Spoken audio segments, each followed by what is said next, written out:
Catch miss তো বাংলাদেশের match miss, তা বলে আজ গিল, মোহাম্মদ শামি, KL রাহুল তিনজনের দুর্দান্ত পারফরমেন্স। রোহিত আর গিলের পার্টনারশিপ শুরুতেই বাংলাদেশের বিদায় বলাই যেতে পারে, তার কারণ বাংলাদেশ 5 উইকেট 35 রান ফেলে মানে পড়ে গিয়েছিল। আমি ভেবেছি 49 রান মধ্যে RCBর মানে সেই রেকর্ডটা বাংলাদেশ ভাঙবে, কিন্তু না, 228 রান করে এবং তাদের জাকির হোসেন এছাড়াও কিন্তু তৈয়াদ হৃদয় 100 করে দুর্দান্ত পারফরমেন্স বলা যেতে পারে। তা বলে মোহাম্মদ শামি 5টা উইকেট 3টে হারছে রানা, কিন্তু ব্যাটিংয়ে শুভমান গিল সেঞ্চুরি। ভাই কেন ভাইস ক্যাপ্টেন করেছে আবার একবার প্রুভ করে দিল। অবশ্যই 101 run not out.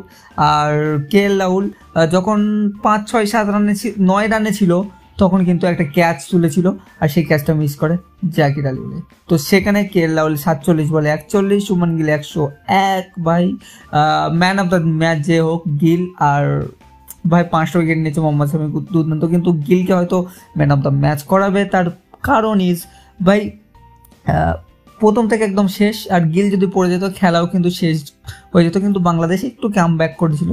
But at the end Shubman Gill আর ওই জাকির আলীর ক্যাচ মিসের জন্যই ভারতীয় দল আজকের জিতে যায়।